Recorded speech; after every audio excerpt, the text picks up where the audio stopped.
What's going on, guys? This is Kashtira. Welcome back.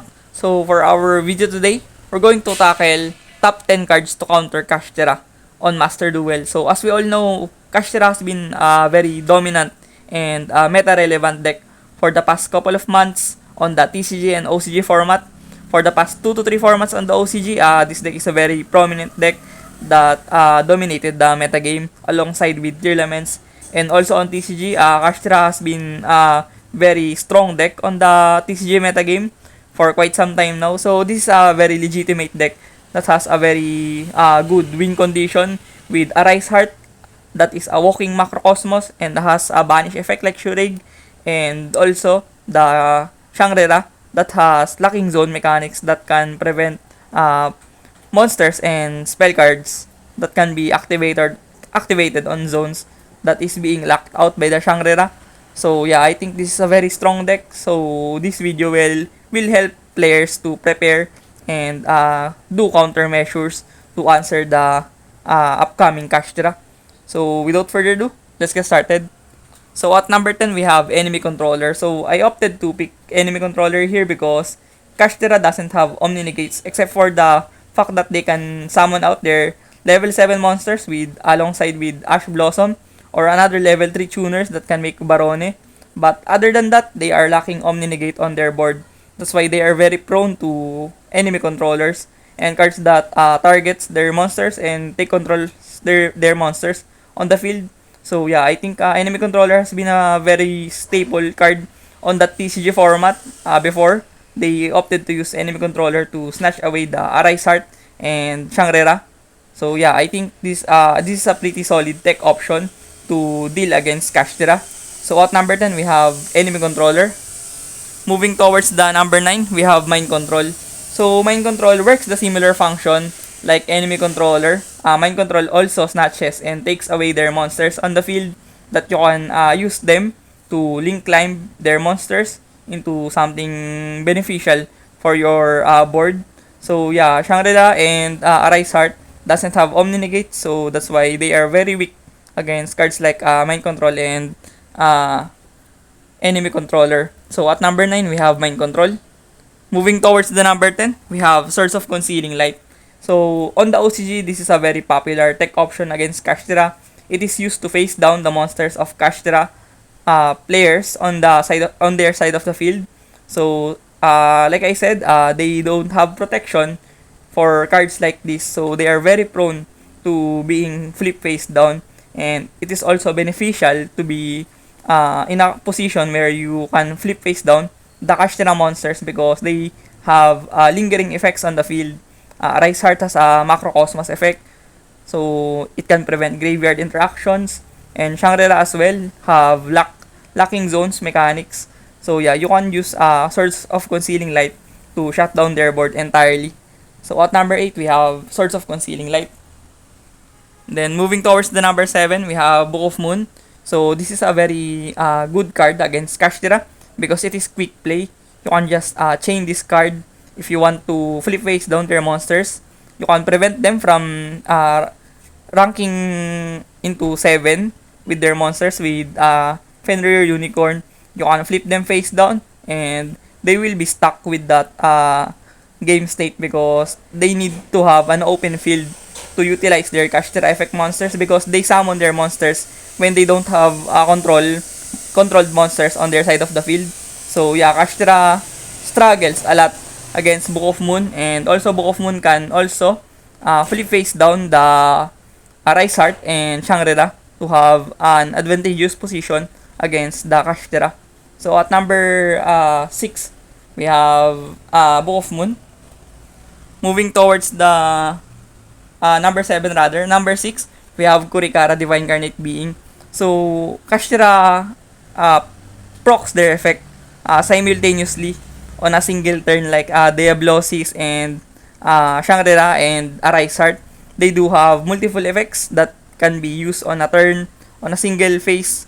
So yeah, they are very weak against Kurikara.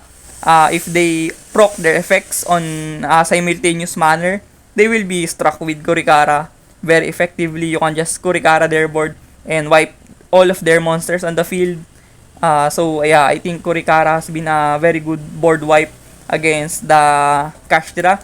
It is like weaker and more specific Nibiru to counter the board of Kashtira. So yeah, I think Kurikara Divine Incarnate Being is a solid top 6 option here on this top 10 cards to counter Kashtira. So at number 6 we have Kurikara Divine Incarnate Being. Moving towards the number 5, we have Evenly Match. So I opted to pick Evenly Match because it is also good on certain matchups like Labyrinth and Tearlaments. They can also be affected by Evenly Match. You have Evenly Match to wipe out the monsters of Kashtira on their board because they don't have Omni Negate. Like I have said earlier, they will struggle against board wipes like Evenly Match and other cards that can wipe their field. They only have Destruction Protection. That's why recommending Regeki and other board destroying cards like Lightning Storm might be not that effective against Kashtira because you want to have cards that they don't have answers or preventive measures like Evenly Match, so they can be wiped by Evenly Match. A lot of their monsters will be wiped with Evenly Match. Even their field spell is very crucial for their success. That's why Evenly Match is a very strong card on against Kashtira.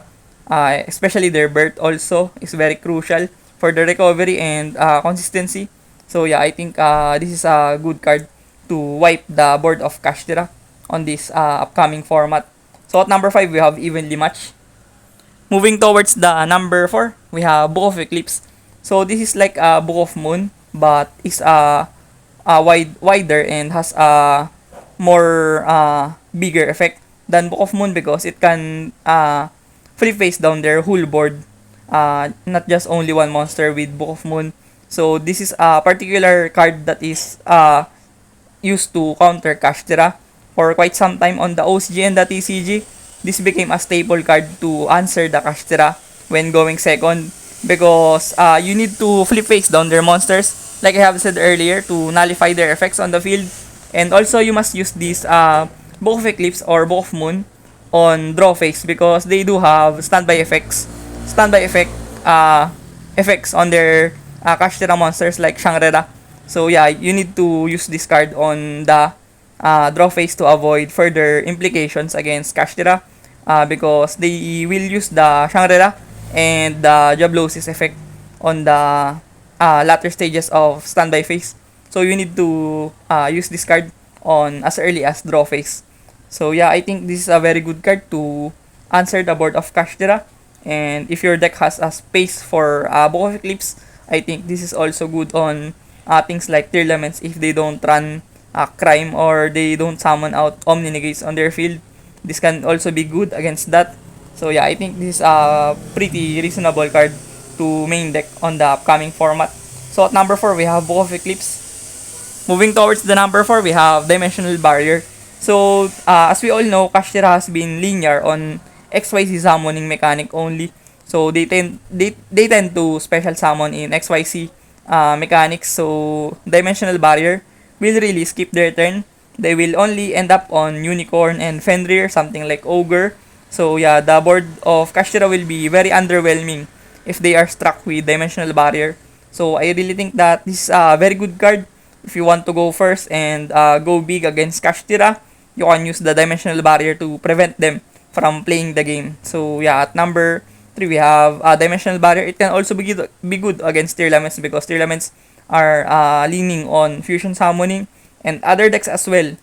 Like Sword Soul, they do Synchro Summon. So yeah, I think this is a pretty solid going first card right now on the format. Moving towards the number 2, we have Nibiru. So, Nibiru is very detrimental against Kashtira. Kashtira has no play arounds against Nibiru because they don't have negates to protect their board when doing their summoning mechanics and plays and line of plays. So, Nibiru will definitely be a good card to topple the Kashtira strategy. If they are struck with Nibiru, they will only be left with a token, to be honest. They don't have that much of follow-ups except if they are playing Birth or they are preserving their birth on their hand cards. But other than that, Nibiru is very potent on ending the turn of Kashtira. So pardon me if I'm having some noise on the background. I don't have control on that. So at number 1 we have Duel and Lockbird. So I opted to choose Duel and Lockbird because this is a very strong card against Kashtira. Kashtira adds 4 card advantages most of the time. They do add cards from deck to hand. So they are very weak against Duel and Lockbird. And it's been a staple for many players on dealing Kashtira. Duel and Lockbird is very strong against Kashtira on that regard. They will end up on premature board most of the time. Only Fender Pass or something like a weekend board if they are struck with roll. So this is a very commendable card to answer Kashtira on this format. And also Droll also can be good against matchups like Sprite. It can hurt the Sprite and sometimes branded. So yeah, Droll is very impactful on the upcoming metagame on Master Duel. That's why I really recommend main decking Droll and Lockbird on the upcoming format with the release of Kashtira. So yeah, at number 1 we have Droll. So recap, at number 10 we have Enemy Controller. At number 9 we have Mind Control. At number 8 we have Swords of Concealing Light. At number 7 we have Book of Moon.